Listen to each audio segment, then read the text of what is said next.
Hello and welcome students to our channel UGT Academics for English. My name is Labdhi Bhatia and today we are here to discuss about direct and indirect speech, जो कि आपके grammar का बहुत important topic होता है। इसी के basis पे आपके मार्क्स, आपका लैंग्वेज, आपके वोकैबुलरी, आपका आंसर राइटिंग स्किल्स, बाद में स्टोरी में भी ये चीज़ काफ़ी ज़्यादा काम आती है। अगर आपको डायरेक्ट इंडायरेक्ट स्पीच आ गया तो ना कि सिर्फ ग्रामर बट आपके टेक्स्ट बुक के डायलॉग्स जो आपको कन्वर्ट करके 2 मार्क 3 मार्क आंसर्स में लिखने होते हैं वो भी आप स्कोर कर सकते हैं अच्छी तरह से। और बाद में जो स्टोरी राइटिंग, लेटर राइटिंग, इन सब में आपको कभी कुछ लिखना होता है तो वहाँ भी आप कोटेशन मार्क्स डाल के डायलॉग्स लिख सकते हैं और आपके हर चीज़ में प्रेजेंटेशन से लेके परफॉर्मेंस तक सब कुछ बेस्ट हो सकता है अगर आपको स्पीच आ गई है तो। आज हम बेसिक रूल्स जो हैं वो पढ़ लेंगे और बहुत शॉर्ट टाइम में आप जो है स्पीच में मास्टर कर सकते हैं। देखते हैं क्या रूल्स हैं। फर्स्ट पर्सन, सेकंड पर्सन और कौन किससे बोल रहा है। स्पीच क्या होती है पहले तो आपको ये जानना बहुत ज़्यादा ज़रूरी है। स्पीच जो होती है वो हमेशा 2 लोगों के बीच में होती है, एक जो बोल रहा है और दूसरा जो सुन रहा है। कभी कभी फर्स्ट पर्सन और सेकंड पर्सन हम ही होते हैं, मतलब आई और यू, फर्स्ट और सेकंड पर्सन को ही बोलने वाला और सुनने वाला बना दिया जाता है, तो तब तो आपके लिए जज करना और भी ज़्यादा इजी हो जाता है। जब तो थर्ड पर्सन आता है तो आपको प्रोनाउंस और उन सब में काफ़ी ज़्यादा ध्यान देना पड़ता है। अब एग्जाम्पल के तौर पे हम यही समझ लेते हैं कि जब आपकी मम्मी जो है आपकी मासी से फ़ोन पे बात कर रही है तो वो बात तो बहुत सारी करती है लेकिन फादर से वो थोड़ी सी ही बात बताती है, तो वो जो वर्ड्स को चेंज करके अपने फादर से बात करती हैं, मैसेज पास करती है अपनी अपकमिंग शॉपिंग का और दूसरी सब बातों का, उसको बोलते हैं डायरेक्ट इंडायरेक्ट स्पीच। वही काम आपको यहाँ पे इंग्लिश में करना है। पहले स्पीकर और लिसनर जो होता है, ज़रूरी नहीं है हमेशा first person second person I और यू हो, कभी थर्ड पर्सन या फिर कोई नाम भी दिया होता है आपको, लेकिन ये जो 2 हैं ये आपको हमेशा याद रखने। प्रोनाउंस फर्स्ट पर्सन और सेकंड पर्सन में कंफ्यूज नहीं होना है। जब लिखा है कि she asked me, to me if I am going और not, how was I feeling, तो तब मी का आई हो जाएगा। क्यों मी का आई क्यों होगा? क्योंकि वहाँ पे पूछा होगा how are you feeling, how are you feeling, तो इसके लिए यू मैं हूँ तो उसका मी हो जाएगा। हम आगे एग्जाम्पल में देखेंगे ये चीज़। हु सेड टू होम और हु सेड, कभी कभी सिर्फ किसी ने बोला ये बताया होता है, किससे बोला ये नहीं बताया होता, तो तब भी आपको वो चीज़ लिखनी है। और अगर तो उसमें सेकंड पर्सन का जिक्र किया होता है तो आप अ पर्सन, द पर्सन या ही शी कुछ भी लगाएंगे, आपको मार्क्स मिल जाएंगे। जब ऐसा होता है कि सिर्फ कौन बोल रहा है वो लिखा है और सेकंड पर्सन का भी जिक्र किया है, फॉर एग्जाम्पल जब आपको बोला है Tina said how are you feeling, how are you feeling, जब आपको ये चीज दी है तो आपको तो ये नहीं बताया कि टीना आपसे बात कर रही है या किसी और से बात कर रही है, तो आप इनडायरेक्ट स्पीच जब आंसर करेंगे, जब आप इनडायरेक्ट स्पीच में आंसर करेंगे तो आप लिखेंगे टीना आस्क्ड, दैट नहीं आएगा यहाँ पे, क्वेश्चन में कभी दैट नहीं आता। हाउ आर और यू, ये एक बेसिक सिखा रही हूँ मैं आपको, क्वेश्चंस वाले कैसे सॉल्व करते हैं। हमारा सब्जेक्ट और वर्ब इंटरचेंज हो जाएगा, यू आर, और यू कौन है इसमें वो तो हमको पता नहीं है, तो आप यहाँ पे फर्स्ट ऑप्शन आई वॉज लिख सकते हैं, सेकेंड ऑप्शन यू वॉज लिख सकते हैं, third option you were, okay you के साथ हमेशा वर आएगा, थर्ड ऑप्शन आप ही या शी वॉज भी लिख सकते हैं, और fourth option a person, fourth option में how the person was feeling ये लिख सकते हैं। ये सारे ऑप्शंस जो है आप यहाँ पे लिख सकते हैं वॉज फीलिंग, और फिर लास्ट में फुल स्टॉप आएगा। इस तरह से आपको आपका इनडायरेक्ट डायरेक्ट स्पीच कंप्लीट करना है।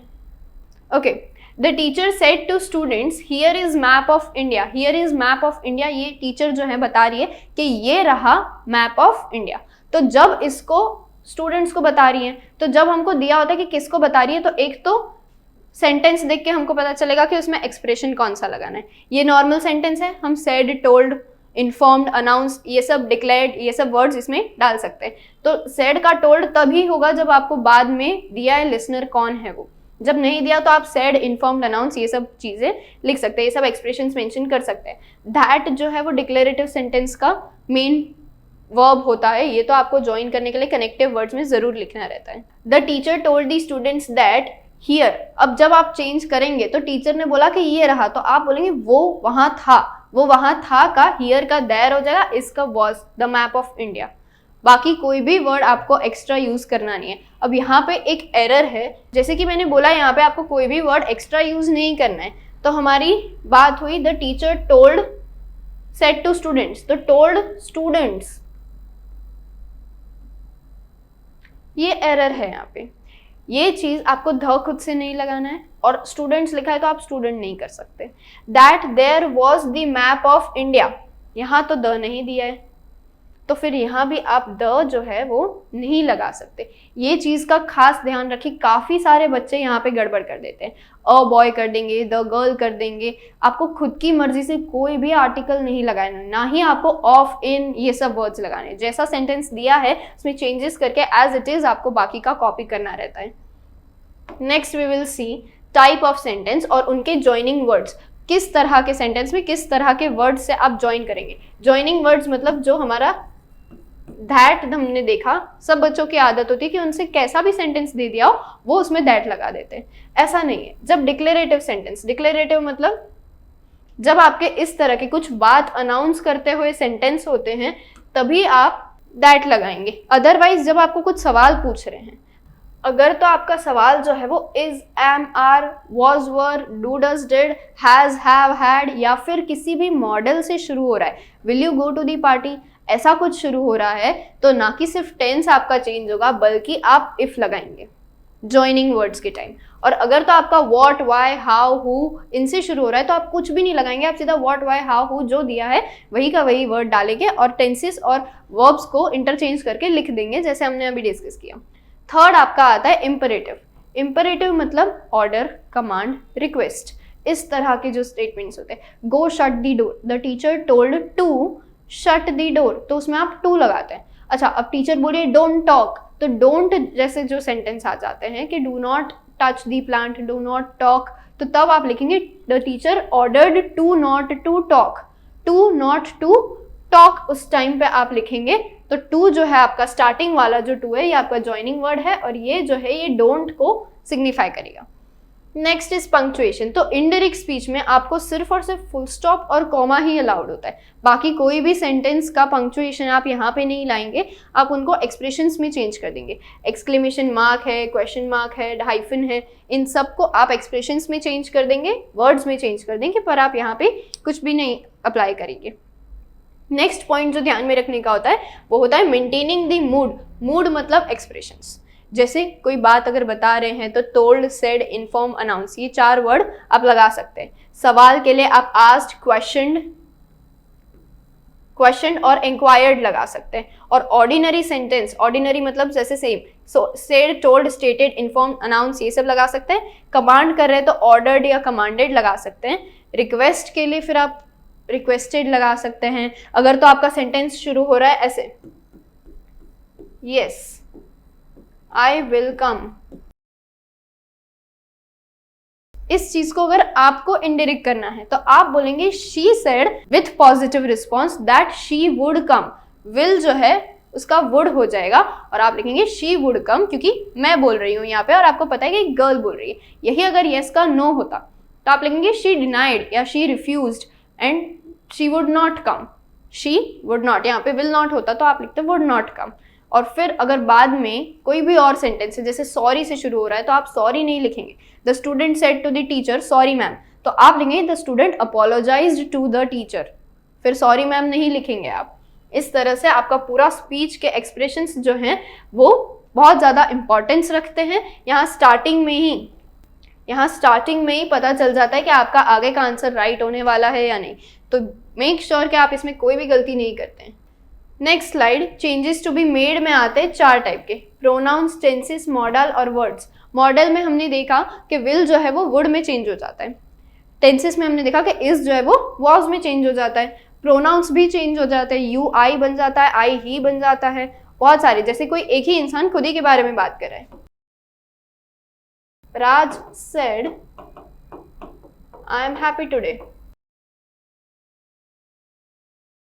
राज अगर ये बोल रहा है कि आई एम हैप्पी टुडे तो इसमें आप लिखेंगे राज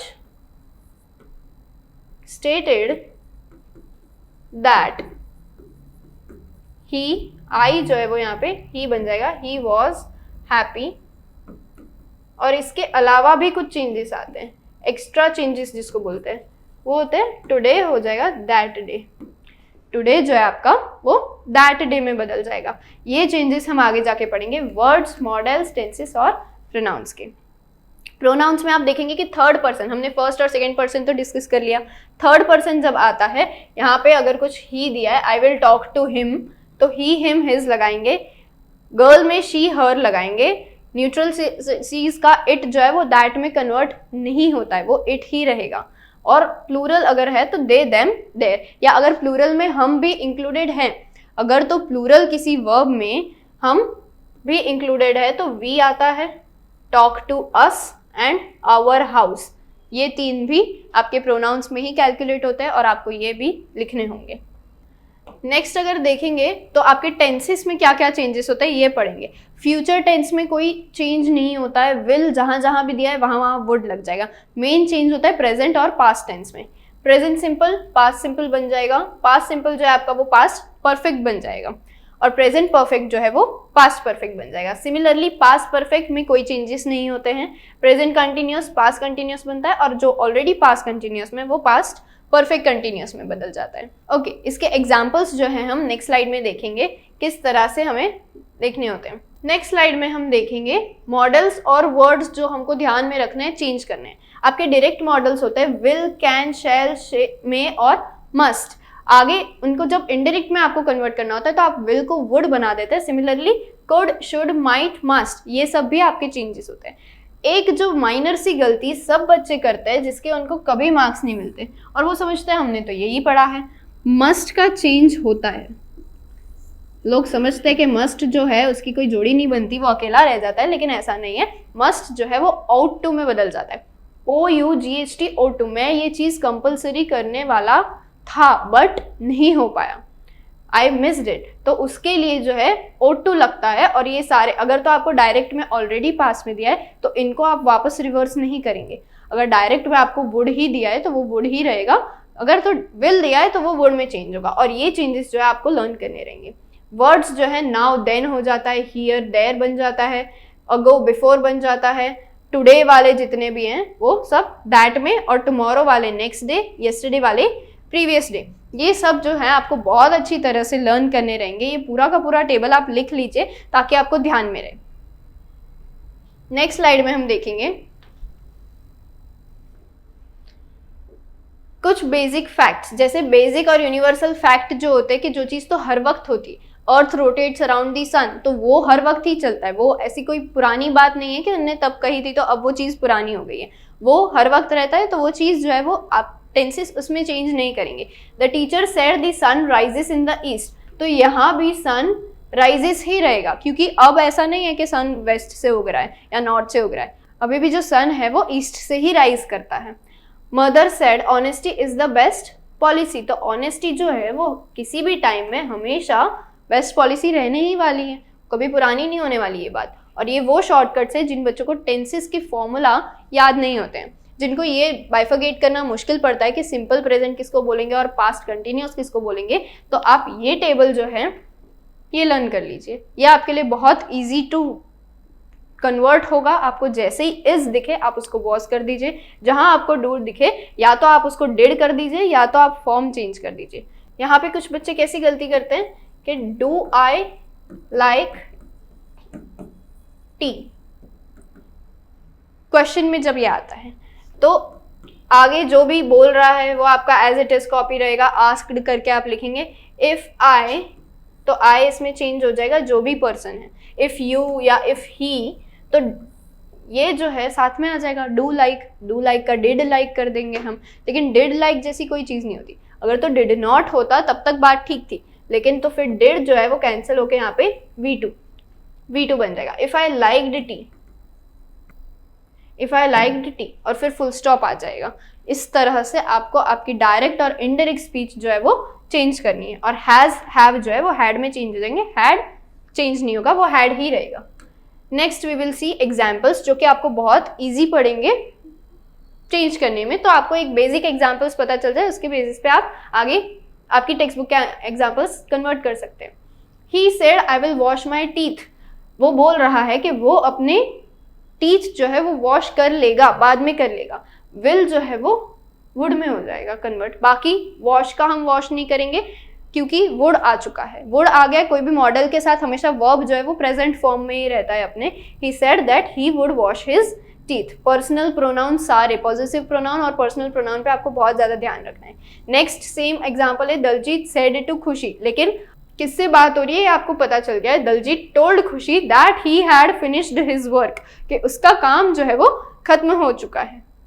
my friends said me do you like horror films, अभी अभी हमने डिस्कस किया कि इंटरोगेटिव में सब्जेक्ट आगे प्लेस हो जाता है और डू लाइक बाद में प्लेस हो जाता है जब हमको स्पीच कन्वर्ट करनी होती है। My friend asked me if I, you जो है वो आई में चेंज हो जाएगा, और liked horror films, V2 follow किया है हमने। I said to John remove your shoes, ये कौन सा सेंटेंस है आपका? इंपरेटिव सेंटेंस है। इंपरेटिव सेंटेंसेस में आप लिखेंगे आई ऑर्डर्ड या आई रिक्वेस्टेड, जिस भी तरह का आपका सेंटेंस दिया है। I ordered John to remove his shoes, कि वो अपनी शूज जो है वो निकाल दे, तब टू आएगा, दैट नहीं आएगा। रीनी आस्क्ड दीनी what time is it, is it जो है वो इंटरचेंज हो जाएगा, इट इज हो जाएगा, और इज जो है वो पास्ट में जाके व्हाट हो जाएगा। अब क्योंकि व्हाट से WH से आपका सेंटेंस शुरू हो रहा है तो आप ना दैट लगाएंगे, ना इफ लगाएंगे, ना ही टू लगाएंगे, कुछ भी नहीं लगाएंगे, आप सीधा व्हाट टाइम इट वॉज। यहाँ पे आपका स्पीच जो है वो खत्म होता है। चलिए अब देखते हैं आपकी टेक्स्ट बुक के क्या एग्जाम्पल्स हैं। तो नेक्स्ट स्लाइड में हम देखेंगे कि हमारे टेक्स्ट बुक के जो एग्जाम्पल्स है फर्स्ट स्लाइड के, कौन कौन से चैप्टर के? थर्ड चैप्टर ब्लैक एरोप्लेन और लमम नटालिया वाले प्रपोजल के चैप्टर के। आई switched on the radio and said, तो हाईएस्ट बच्चों को मैंने देखा है कि इसमें तो 100% गड़बड़ करते हैं, नहीं तो मोस्ट ऑफ द बच्चे क्या है प्रपोजल वाले चैप्टर पे इतने फोकस्ड हो जाते हैं कि वो ये चैप्टर को भूल जाते हैं। और अगर तो ये क्वेश्चन आ गया तो आई की जगह पे द नरेटर लगा देते हैं। जब नॉर्मल आपको कन्वर्ट करने आता है तब तो आप आई को चेंज नहीं करते। इस चैप्टर में जस्ट बिकॉज आपको पता है कि इसमें आई नरेटर बोल रहे हैं और आपने सारे आंसर्स भी नरेटर की तरफ से लर्न करे, तो यहाँ पे आप नरेटर नहीं डालेंगे। यहाँ पे आई मतलब आपको आप बंद करके ये सेंटेंस लिखना है। आप I switched on the radio and said Paris control Dakota DS088 here, आपने अपना इंट्रोडक्शन दिया, and then can you hear me, I am on my way to England over, क्या आप मुझे सुन सकते हैं, उनने पेरिस कंट्रोल वालों को बताया। और फिर वो बोल रहे हैं the voice from the radio answered me immediately, उनने तुरंत आंसर किया कि वो मुझे सुन पा रहे थे। और यहाँ पे ऑलरेडी यू ought to मतलब मस्ट का पास्ट वाला हमने अभी डिस्कस किया, ऑलरेडी हमको वो पास्ट वाला ही दिया है तो हम आगे कोई चेंजेस नहीं करेंगे। यू के बदले आई हो जाएगा क्योंकि मुझसे बात कर रहे हैं, आई मतलब नरेटर मुझसे बात कर रहे हैं पेरिस कंट्रोल वाले। ओके, इसका आंसर आप लिखेंगे I switched on the radio, copy करेंगे, and called out to Paris control. Called out to Paris control मतलब उनको फोन लगा के मैंने बोला, I told them that it was DS Dakota 088 there. Here यहाँ पे लिखा है कि मैं जो हूँ मैं इस एरोप्लेन से बात कर रहा हूँ। आई देन आस्क्ड देम इफ आएगा क्योंकि कैन हमारा मॉडल होता है, यू मतलब पेरिस कंट्रोल वाले, मी मतलब मैं narrator, if they could hear me. अब यहाँ पे आपको पता नहीं है कि पेरिस कंट्रोल में कितने लोग हैं, ही है, शी है या दे है, तो आप दे लिख सकते हैं, ही शी भी लिख सकते हैं, लेकिन ध्यान आपको ये देना है कि यहाँ पे अगर आप दे लगा रहे हैं, आगे जहाँ भी आपको सेंटेंस में प्रोनाउन यूज करना है तो आप दे ही लगाएं, या फिर अगर आप यहाँ पे ही यूज करें तो आप वहाँ भी ही यूज करेंगे।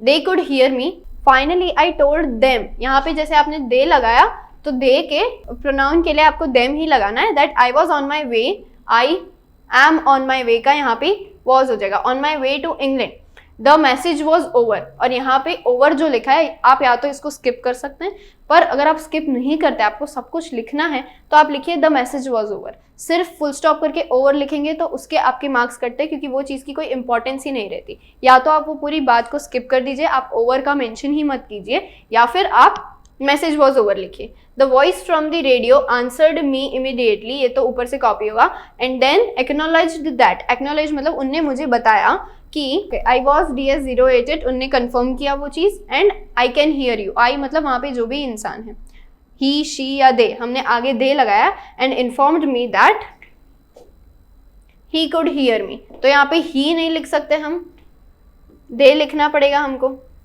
दे कुड हियर मी, चाहे वहां पे सिंगल है लेकिन हमने ऊपर दे लगाया है, या तो ऊपर आप ही लिखिए दोनों जगह,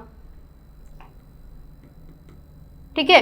तो ऐसे मिक्स आंसर्स के मार्क्स आपके कटते हैं, तो ये चीज़ ज़रूर मेंशन रखिएगा। It then told me that I ought to turn 12 degrees west then. I ought to जो है वो चेंज नहीं होगा, आई जो यू का आई हो जाएगा और नाउ का देन हो जाएगा, and that the message was over, और फिर उनका मैसेज भी ओवर हो चुका था। नेक्स्ट स्लाइड में हम देखेंगे, I will be in time for breakfast I thought a good big English breakfast. ये वो किसी से बात नहीं करे, खुद से ही सोच रहे, खुद से ही बात करें, तो वो बोल रहे हैं आई thought that I would be, I will be का हो जाएगा I would be in time for breakfast a good big English breakfast. बहुत इजीली आपके ये चैप्टर के तो सॉल्व हो जाएंगे। फिर से थॉट वाला है, I thought that I ought to go back to Paris. Next, he was saying, अब जो पायलट आ गया वो बोल रहा है फॉलो मी, कमेंड कर रहे हैं मुझे, and then he knows that I am lost. ये मैं सोचने लग गया, मैं कौन, नरेटर। यहाँ पे आपको आई दिया है तो आप आई ही रखेंगे क्योंकि ऑटोबायोग्राफी है। He was telling me again and again to follow him.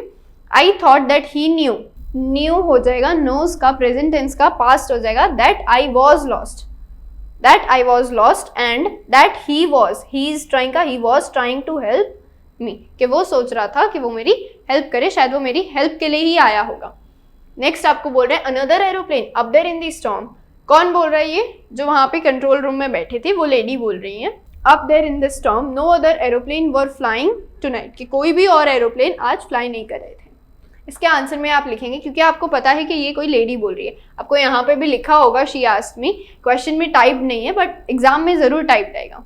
She asked me if I meant there was another aeroplane up there in the storm, ये आपने ज्वाइन कर देना है। No other aeroplanes were flying tonight, तो फिर वो उनको बताती है देन आई वॉज इन्फॉर्म्ड, ये पैसिव वॉइस में।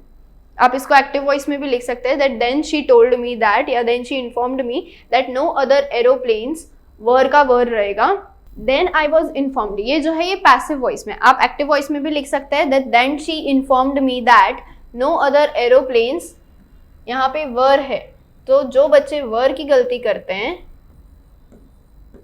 no other aeroplanes had been flying that night and that mine, यहाँ पे दिया yours possessive, तो आप लिखेंगे mine had been the only one she could see on the radar।